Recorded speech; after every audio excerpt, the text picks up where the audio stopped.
Olá! No primeiro vídeo você conferiu as principais características do subgênero lendas urbanas.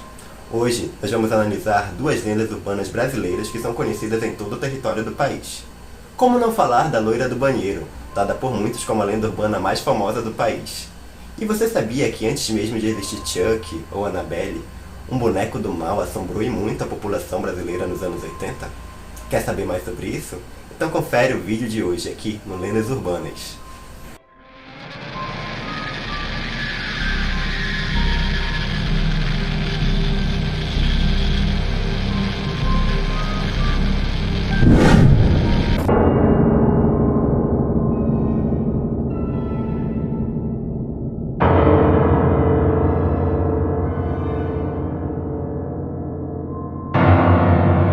E aí, galerinha?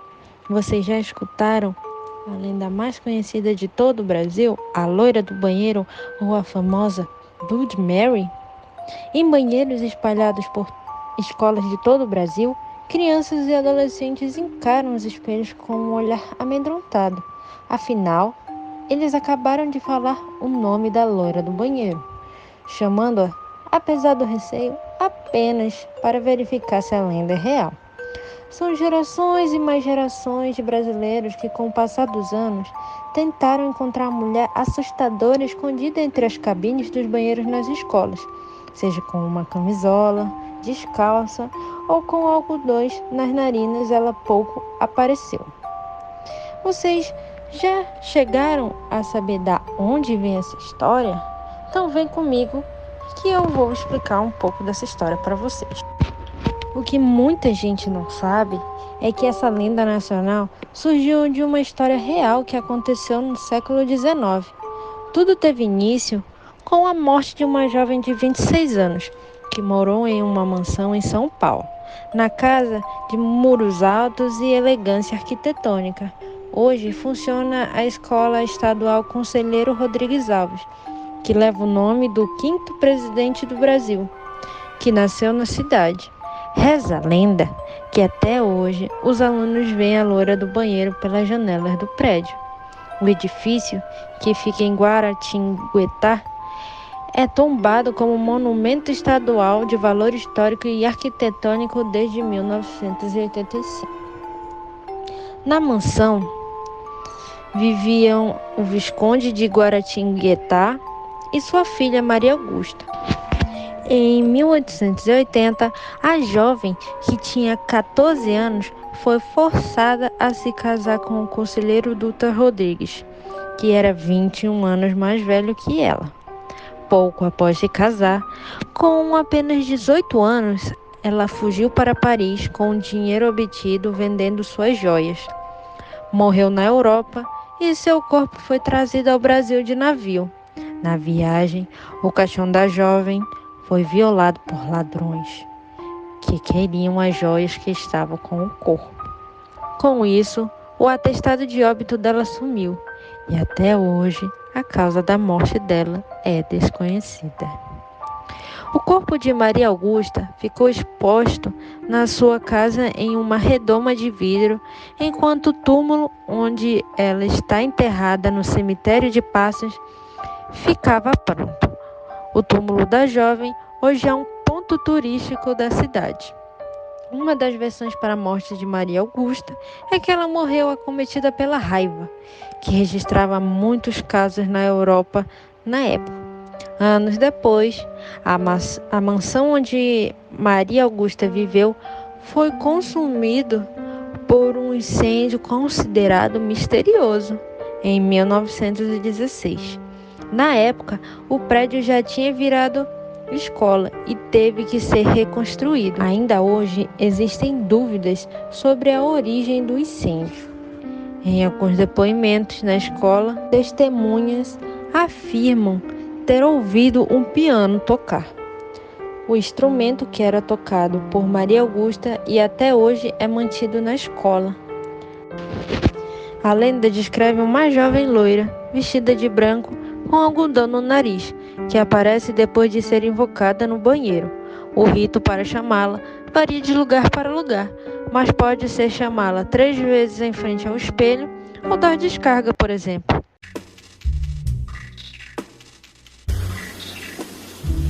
Ao analisarmos a lenda loira do banheiro, nós percebemos algumas características bem presentes, como a origem em um contexto histórico, ou seja, a loira do banheiro ela é baseada em eventos reais, então ela está traçada por meio de um contexto histórico.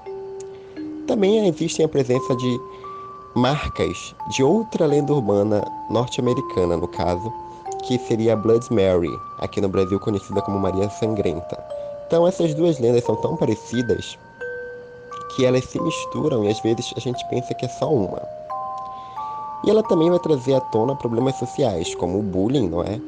Que a personagem central sofria antes de morrer, e suicídio. Em algumas versões ela é assassinada, mas em outras versões ela se suicida no banheiro.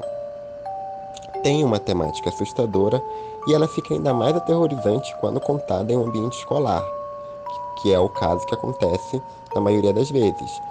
A história toda se passa em um banheiro dentro de uma escola. Então, quando essa lenda é contada dentro de um ambiente escolar, ela toma ali uma proporção ainda mais assustadora do que se estivesse sendo contada em outro local.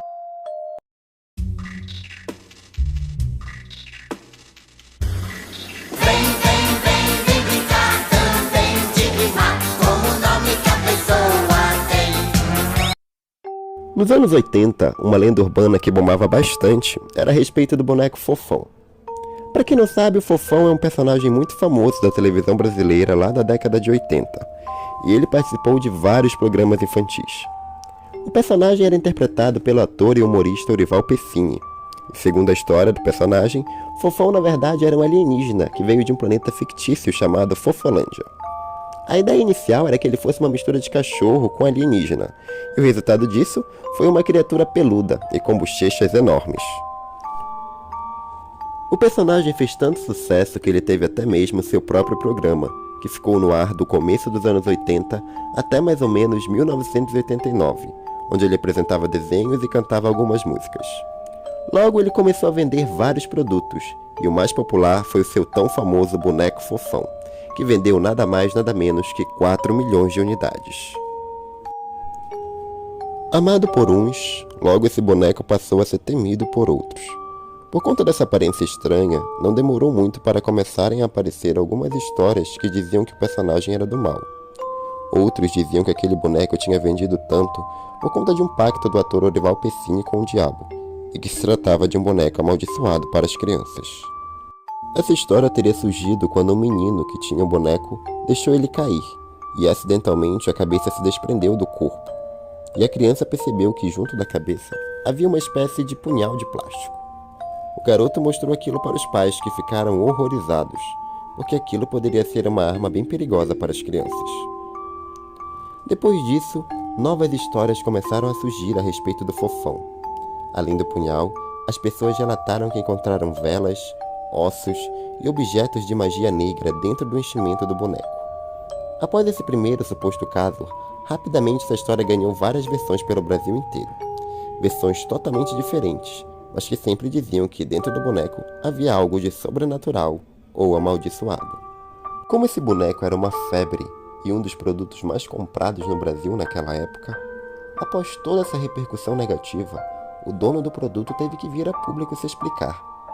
Em uma entrevista, o criador disse que realmente existe uma estrutura por dentro do Fofão, mas isso seria para deixar o boneco firme, pois naquela época não existiam os mesmos enchimentos que existem hoje em dia. E para fixar a cabeça com o corpo do boneco, foi necessário colocar um objeto de plástico ali dentro. Porém, ele garantiu que o objeto não tinha nada que poderia ser prejudicial às crianças, e também que estava tudo de acordo com as normas de segurança. Mesmo com essa explicação do próprio criador do boneco, a lenda já tinha chegado longe demais, porque além de faca, punhal, velas, ossos ou qualquer outra coisa que pudesse ter dentro do boneco, o próprio Fofão, enfim, já estava amaldiçoado. Então, começaram a surgir novas histórias que diziam que as crianças que tinham aquele boneco estavam se comportando mal, xingando os pais, batendo em outras crianças, maltratando animais. Em outras histórias, contam que as crianças estavam ouvindo o chamado do boneco de madrugada, mandando que elas fizessem alguma coisa maligna.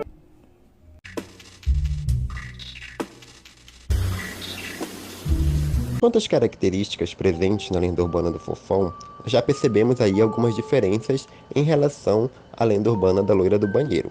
A principal delas é que, ao contrário da loira do banheiro, a lenda urbana do Fofão tem uma origem em um contexto social.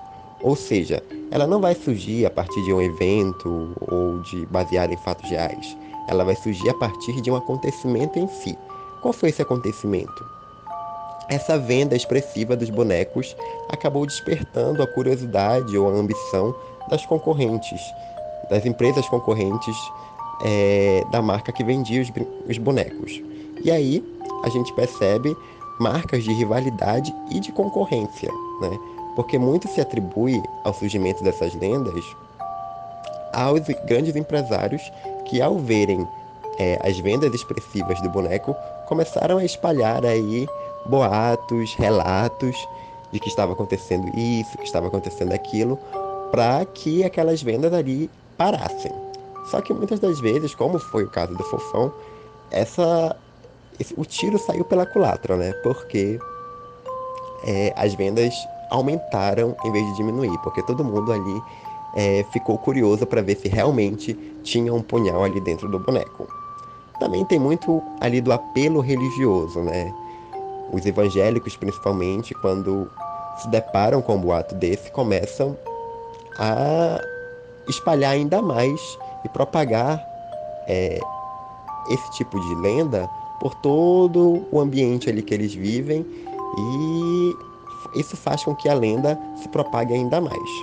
Também teve muita influência da mídia, né?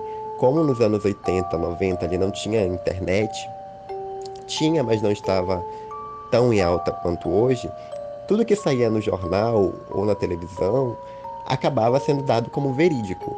Então, às vezes ali os jornais, para serem sensacionalistas, acabavam atribuindo aqueles relatos como verdadeiros.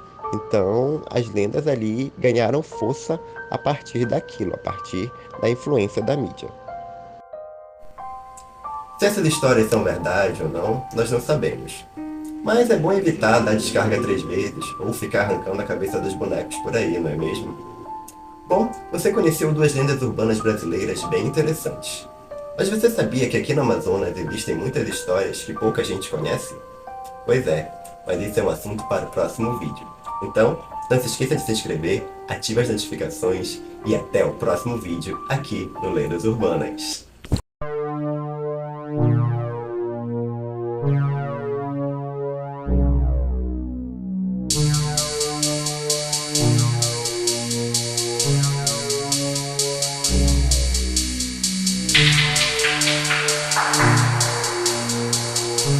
La casina comete da noite. Isso pinta que paga fica os dois. Ué, papo exagero, isso que te digo.